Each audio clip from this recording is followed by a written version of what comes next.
Là, c'est pas un mauvais jeu de mots, mais je pense que ta machine à pète est pétée. Ben là, qu'est-ce qu'on fait? Je sais pas, laisse faire les mauvais coups, là. Anyway, c'est pas bon. Non, the prank is still on. Laisse-moi aller, je vais trouver une solution. Est-ce que vous êtes prêts? Oui. Hey, ben, en tout cas, merci de nous laisser faire une entrevue dans vos décors. Ah, c'est mon plaisir. Dans 3, 2, 1, action. Alors aujourd'hui, on rencontre une femme exceptionnelle, une femme de talent, d'opinion, de conseil, Madame Louise Deschâtelet. Merci du plaisir de me recevoir dans mon studio. Hein? Vous pouvez m'appeler Louise. Ah, OK. Alors, Louise, tout au long de votre carrière, vous avez porté plusieurs chapeaux, celui de comédienne, celui d'animatrice, celui de chroniqueuse. À votre avis, quel est le chapeau qui vous va le mieux?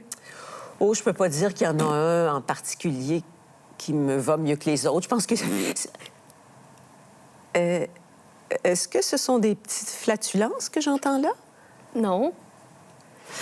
Vous savez, l'aérophagie, hein, c'est réel. Il faut pas avoir honte d'en parler. Hein. Faut pas laisser vos petites flatulences devenir tabou pour vous. Hein. Oh, non, je sais pas. Ça a jamais été. C'est pas le. Ça a pas de. C'est pas le. OK, on s'en va voir Louis T. Aux petites entrevues aujourd'hui, elle est députée et co-chef de Québec solidaire. Elle veut la paix dans le monde, que tout le monde soit heureux et que tout le monde soit égaux. C'est une méchante féministe et gauchiste. Avec moi, Françoise David. Belle introduction. J'ai fait le tour. Oui, vous auriez même pu ajouter écologiste. Mon Dieu, mais j'étais déjà assez négatif comme ça. Vous voulez en ajouter encore? Oui, mais on peut juste enlever méchant, par exemple. OK. Féministe en 2013. Oui. Quel combat il reste à mener? Moi, ma copine, elle a tous les droits à la maison. J'en ai plus... Il me reste plus grand droit, d'ailleurs. Non, c'est vrai que vous avez là quelqu'un qui fait vraiment pitié. Moi, là. oui. La victime parfaite. Ben c'est le rôle qu'il faut jouer dans la droite. Moi, j'essaie d'être un petit peu à droite, donc je joue la victime. OK. Moi, au Québec, là, je suis fière de dire qu'on a fait des pas de géante. J'ai Des l'âge pas de géante. de géante. C'est choisi. J'ai l'âge de le savoir parce que ma mère ne pouvait pas emprunter sans l'autorisation de son mari. Premièrement, il y a encore des disparités de revenus importantes entre les femmes et les hommes au Québec, même si les femmes sont très qualifiées maintenant. Pourquoi? En fait, je pense que c'est très culturel. Il y a des emplois qui, depuis longtemps, sont très valorisés, très masculins. Tu sais, tout ce qui est construction, maintenant, c'est l'informatique. Ça, là, c'est bien payé. Puis tout ce qui s'appelle s'occuper des personnes, que font beaucoup les femmes, c'est moins bien payé, comme si ça, c'était le prolongement de notre vocation familiale, etc. Ouais, c'est le côté religieux qui a été rallongé. Oui, mais ça va changer. Oui. Mais pour que ça change, il faut s'en occuper. Ça sert à ça, des féministes. Altermondialiste. Oui. On associe beaucoup au monde hippie, les altermondialistes. Je dis pas que c'est ce que je crois, mais si on faisait un sondage dans la rue, les gens probablement dépeigneraient quelqu'un avec les cheveux longs, des rastas et qui sent pas bon. OK, j'ai visiblement pas la même image que vous. Vraiment pas. Puis on peut avoir les cheveux longs, des rastas et sentir très bon aussi. Peut-être. J'ai pas eu la chance d'en croiser, mais je suis sûr que ça existe aussi. Est-ce qu'il y a un retour en arrière? On a l'impression qu'on veut retourner aux charrettes puis nous débarrasser des voitures, nous débarrasser de toutes les technologies. Est-ce qu'il y a un petit peu cet aspect-là dans l'altermondialisme? Non. Non? Alors, vraiment pas. Être altermondialiste, c'est vouloir un autre monde à l'échelle du monde. C'est regarder plus loin que le Québec. Ça fait que, par exemple, on a appuyé le printemps arabe. Ça fait que quand il y a eu des Tunisiens à Montréal qui en étaient au début de leur printemps du jasmin, bien, on est allé marcher avec eux à -20 dans la rue pour dire oui, vous avez raison, puis c'est le fun. Je suis pas altermondialiste parce qu'il y a -20 dans la rue. C'est dur, hein? Oui, c'est Ça beaucoup fait trop de quand... sacrifices pour quelqu'un comme moi qui porte une cravate. Puis... Oh, bon, on peut mettre des gros manteaux par-dessus. Mais comment ça se fait qu'il y a des gens qui vous appellent les méchants gauchistes?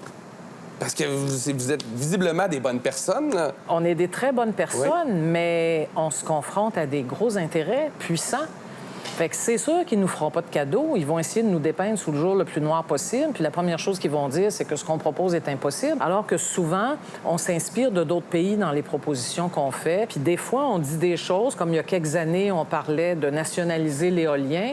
Oups, quelques années plus tard, tiens, Hydro-Québec commence à investir dans l'éolien. Donc des fois, l'idée qu'on avance... Sur le coup, les gens, ils font, c'est un peu exagéré. 5 ans plus tard, ils sont d'accord. Qu'est-ce qu'on va faire dans 5 ans? On pourrait le savoir tout de suite. C'est quoi les propositions en ce moment de Québec solidaire? Une mine qui appartiendrait à l'État québécois, puis les retombées pour tout le monde. Le problème, c'est la pauvreté ou la richesse? Le problème, c'est la pauvreté. Parce que la richesse, c'est pas ce qui manque au Québec. On n'a qu'à voir ce qui se construit. On n'a qu'à voir l'argent de la corruption. Hein? Si on avait gardé tout cet argent-là, ça irait pas mal mieux dans les urgences et dans les écoles qu'on décontamine. Là. Fait que le problème, c'est pas l'absence de richesse. Le problème, c'est la redistribution de la richesse. Je n'accepte pas que dans le Québec d'aujourd'hui, on soit obligé de donner à manger à des enfants dans des écoles. Ce que ça veut dire, c'est que leurs parents, qu'ils travaillent ou non, parce qu'il y a des travailleurs au salaire minimum parmi ces parents-là. Là. Ils n'ont pas assez d'argent pour vraiment là, nourrir leur famille. Au Québec, c'est un échec de pas société. normal. C'est Moi, un échec. je trouve, oui. Je suis d'accord.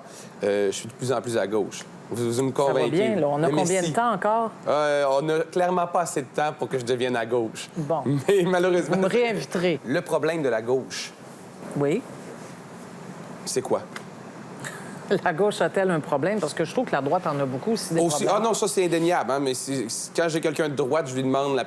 le problème de la droite, c'est pour faire la balance. Moi, je dirais, notre plus gros défi, en fait, là, c'est, premièrement, de faire comprendre, c'est notre responsabilité, là, que c'est possible, en apportant des exemples, en disant, regardez ce qui se passe ailleurs. Dans le concret, Oui. plutôt que juste dire « souhaitons un meilleur monde ». Oui, mais on est rendu bien plus loin que ça. Là. Vous pouvez aller sur le site de Québec solidaire, vous allez voir que Ah, des je suis allé. propositions concrètes, c'est pas ça qui manque. C'est sûr qu'un Québec souverain nous donnerait aussi tous nos outils pour travailler. Ça, moi, je le crois profondément.